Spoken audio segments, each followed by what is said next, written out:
Tender काढलेत आपण 3 महिन्याकरता PNL अकाउंटमधनं advance घेऊन 105 पेक्षा जास्ती आता सरकारी भाव जाईल असं वाटत नाही, पण मॅक्झिमम भाव आहे तो 120 आहे, मिनिमम भाव 100, 105, 110 पर्यंत राहील. एक मिनिट नरेंद्रजी पाटील, नाही तुम्हाला नंतर देतो ना. नंतर देतो ना तुम्हाला. तुम्हाला देतो ना मी. भोसले साहेब संधी देतो ना तुम्हाला, प्लीज. हे बघा, तुमच्या दोघांमध्ये संवाद नाहीये. तुम्ही प्रश्न विचारा, त्याने उत्तर दिलं, सन्मानित सदस्यांनी हात वर केलाय, मी तुम्हाला देतो ना सर. अजूनही तुम्हाला सप्लिमेंटरी विचारायला परवानगी देतो ना भोसले साहेब, प्लीज. हा, नरेंद्रजी. सभापती महोदय, डाळीचा फार एक महत्त्वाचा प्रश्न आमदार अनिल भोसलेंनी सभागृहामध्ये ह्या ठिकाणी उचललेला आहे. सभापती महोदय, मंत्री महोदयांनी उत्तरामध्ये ह्या ठिकाणी वेगवेगळ्या व्यापारी असोसिएशनच्या बरोबर चर्चा केली आणि चर्चेअंतर्गत त्या ठिकाणी 120 रुपयेपेक्षा जास्त डाळ विक्री झाली नाही पाहिजे असा एक निर्णय त्यांनी घेतला. नवी मुंबई APMC मार्केटमध्ये त्या ठिकाणी अशाच व्यापाऱ्यांच्या असोसिएशनबरोबर चर्चा केली, त्याची माहिती मलाही मिळाली. परंतु ज्या वेळेला हा माल होलसेल मार्केटमधून शहरी भागामध्ये येतो, रिटेलमध्ये येतो, ज्या रिटेलच्या काही मोठ्या कंपन्यांचा उल्लेख या ठिकाणी केला आहे, बिग बाजार, रिलायन्स फ्रेश, DMart, त्याच्यानंतर अपना बाजार, ह्या पण एक छोट्या असणाऱ्या संस्था आहेत. परंतु माझा स्पेसिफिक प्रश्न आहे की रिटेलमध्ये ज्या वेळेला छोट्या छोट्या दुकानदारांकडे ही डाळ जाते, त्यावेळेला ह्या डाळीची किंमत कमीत कमी 200 रुपये होते किलोच्या मागे. याचं जिवंत उदाहरण अधिवेशनाच्या अगोदरच IBM लोकमतनी या ठिकाणी पूर्णपणे डाळीच्या संदर्भामध्ये एक म्हणजे म्हणतात ना, एक चर्चाच त्यांनी घडून आणली.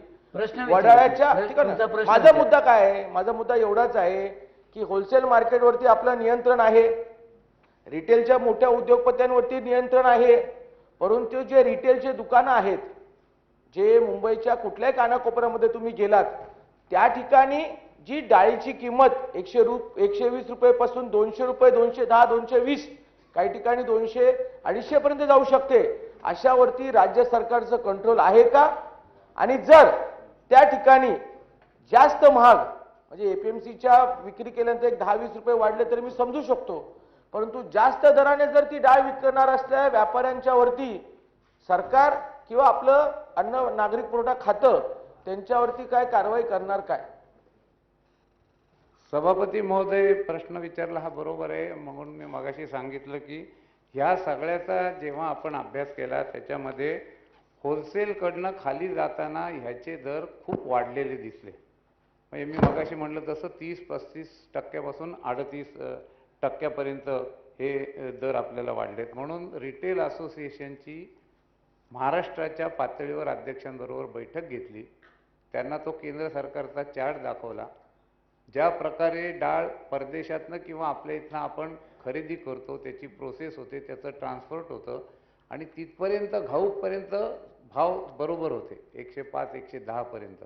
आणि म्हणून आपण म्हटलं की व्यवसाय करताना किरकोळ व्यापारी पण फायदा घेणार, पण तो 38 आणि 40% घेऊन चालणार नाही. म्हणून त्यांनी मान्य केलं आणि म्हणून आपण लिमिट 120 मॅक्झिमम जे लावलं, ह्या किरकोळ करता देखील लावलं की ह्याच्यावर त्यांनी जाता कामा नये. त्याच्यात 8-10% त्यांचा 5% पासून 60% पर्यंत प्रॉफिट आहे.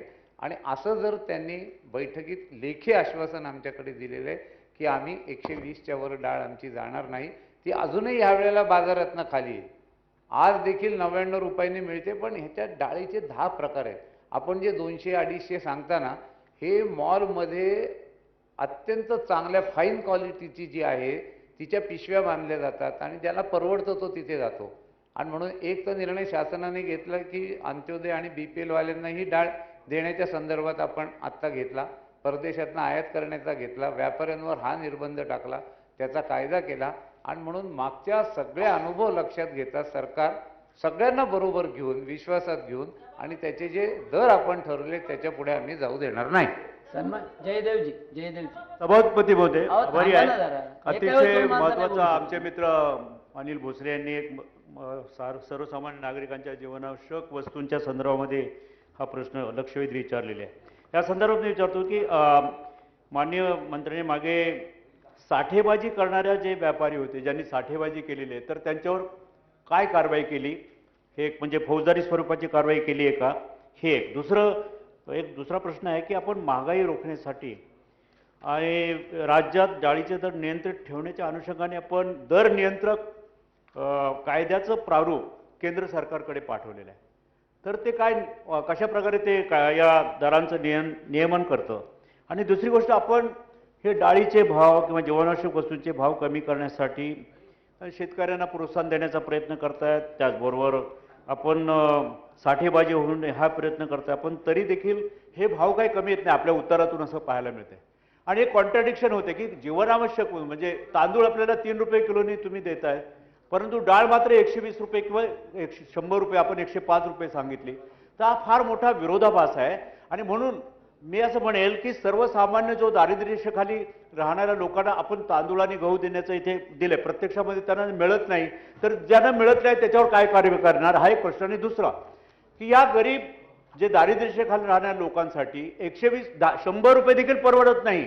तो अतिशय कमी दर करण्यासाठी शासन याची हा खर्च, ज्याला काय सबसिडी म्हणतात, तर तो खर्च घेणार का आपल्या याच्यावर, आणि त्यांना स्वस्तामध्ये 50 रुपये 60 रुपये अशी डाळ देणार का? मंत्री महोदय.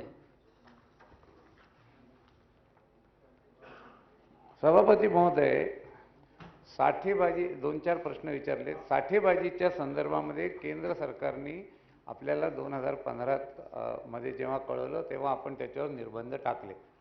हे निर्बंध टाकण्यात 2-3 हेतू होते.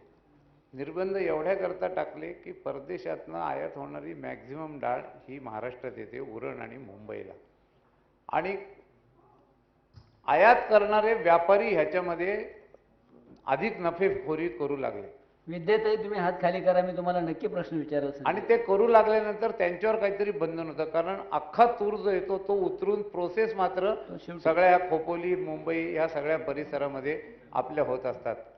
बंधन एवढ्याकरता त्यांच्यावरती टाकलं की ती तूर डाळ इथून परत एक्सपोर्ट गुजरात, आंध्र, तामिळनाडूत जायची.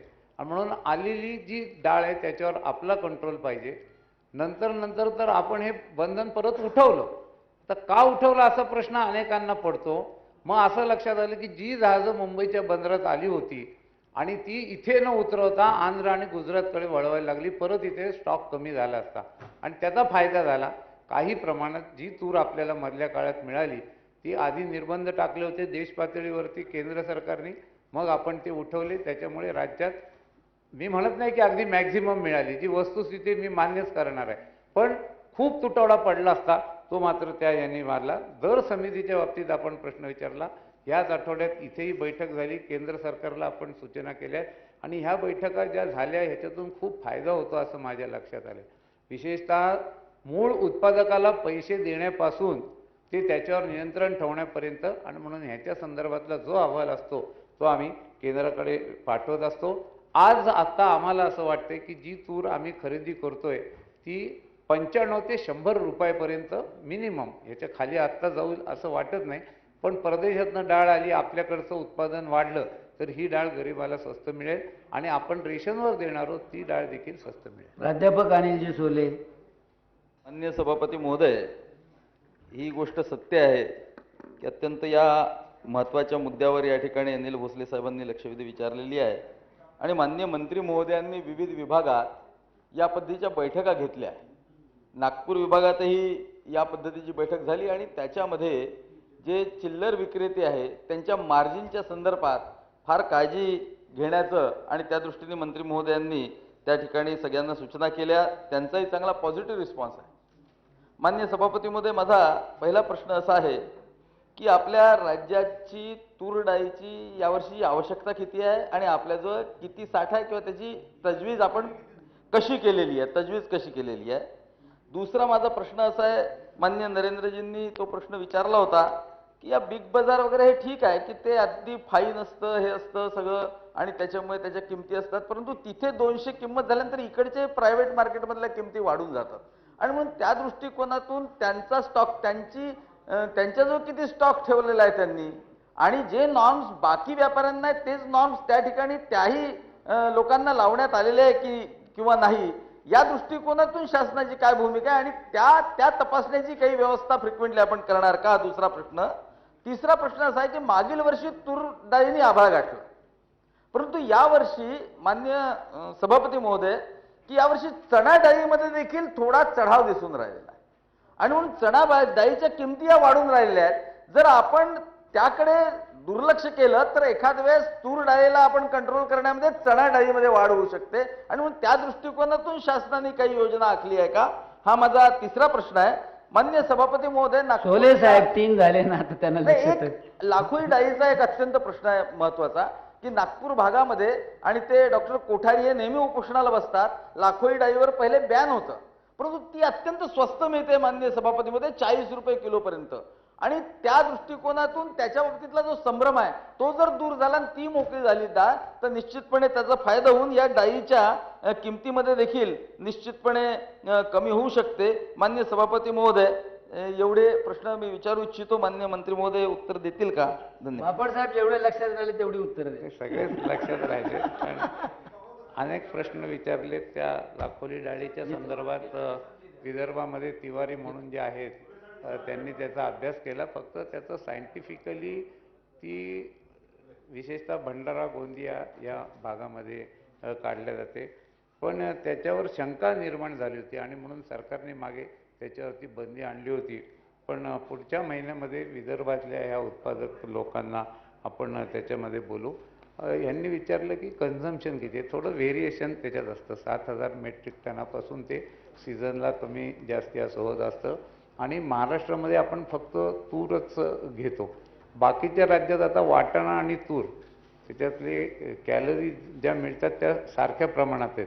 आणि म्हणून आता उडीद तूर ह्याचं मिक्सिंग करून सांबार विशेषतः करण्याची प्रक्रिया पण वेगवेगळ्या वेळेला वेगवेगळं आहे. पण ह्या वेळेला सुदैवाने महाराष्ट्रामध्ये 30% उत्पादन त्याचं वाढतंय शेतकऱ्यांच्याकरता.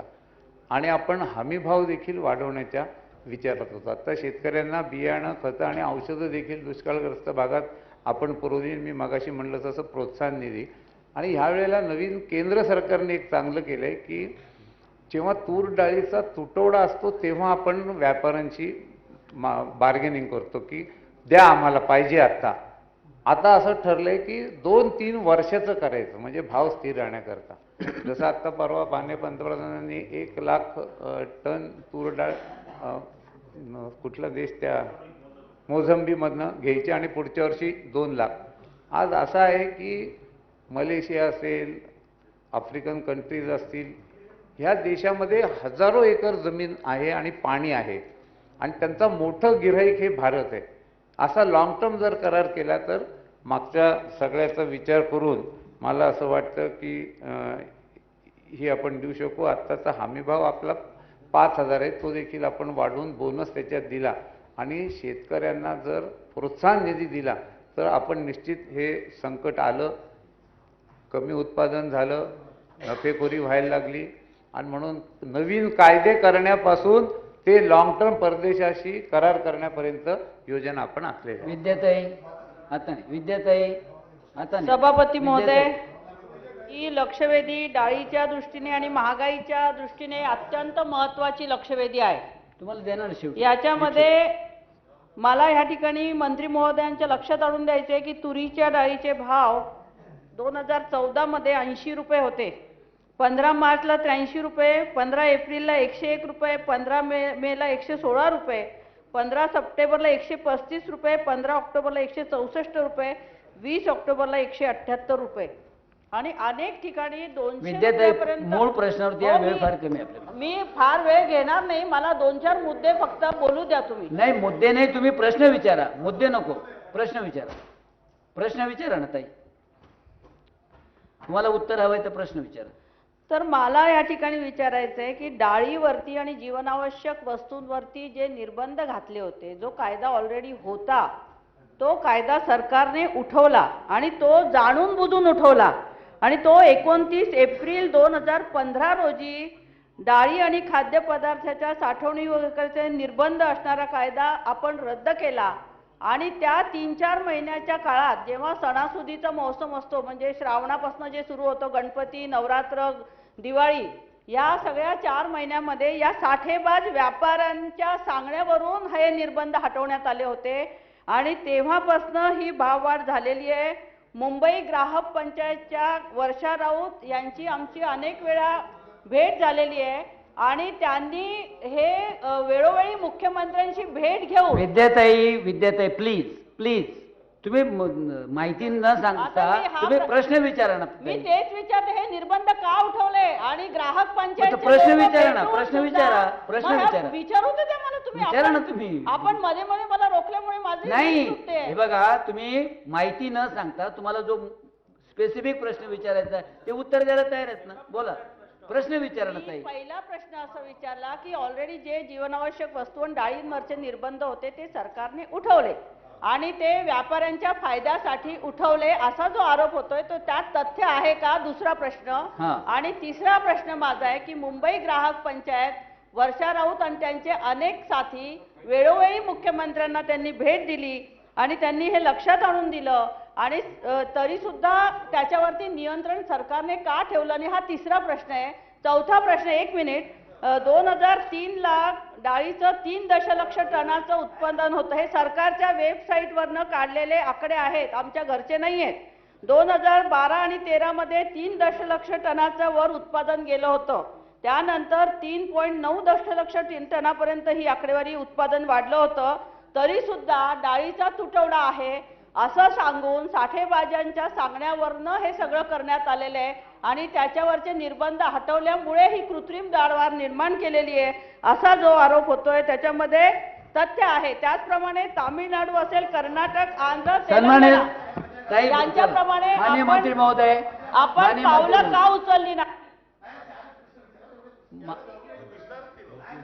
चला मंत्री महोदय, नाही आता एक सभापती महोदय, एक तर कोणाच्या सांगण्यावरनं आणि ह्याच्यावरनं सरकारने काही केलं हे अत्यंत म्हणजे बरोबर नाही असं मला वाटतं. ह्याच्यामध्ये सांगतो तुम्हाला, निर्बंध राज्यात घातले, एक तर मध्य प्रदेश, गुजरात, तामिळनाडू इतर राज्यांमध्ये साठेबंदी नव्हतीच. मध्य प्रदेशमध्ये आजही नाही.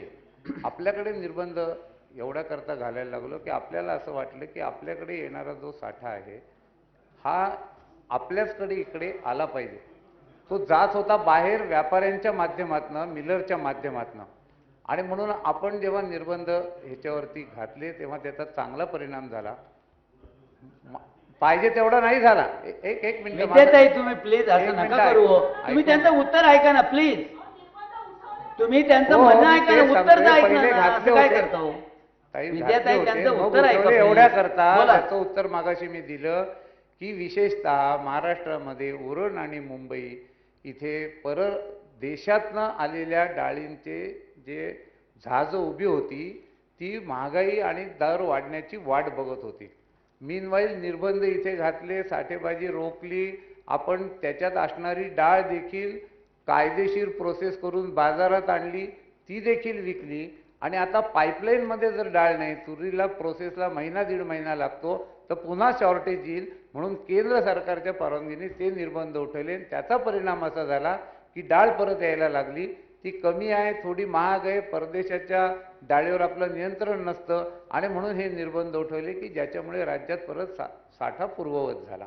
आणि कोणाच्या सांगण्यावरनं वगैरे हे निर्बंध उठवले हे काही मला वाटतं की असं नाही आहे. महागाईच्या संदर्भात हे खरं आहे की तूर हा जीवनातला, स्वयंपाकातला अत्यंत महत्त्वाचा मुद्दा आहे आणि म्हणून सरकारचे जेव्हा लक्षात आलं कॉन्सन्ट्रेशन करायला पाहिजे. हे कॉन्सन्ट्रेशन करताना त्याच्या भावावर नियंत्रण आणण्याकरता कॅबिनेटने कायदा केला. त्याच्यावरती राज्य शासनाने BPL आणि अंत्योदयला देण्याकरता निर्णय घेतला. परदेशातनं जास्तीत जास्त तूर यावी याच्याकरता निर्णय घेतला. करार सुरू झाले आणि आज देखील राज्य सरकार याच्या संदर्भात सतर्क आहे. डाळ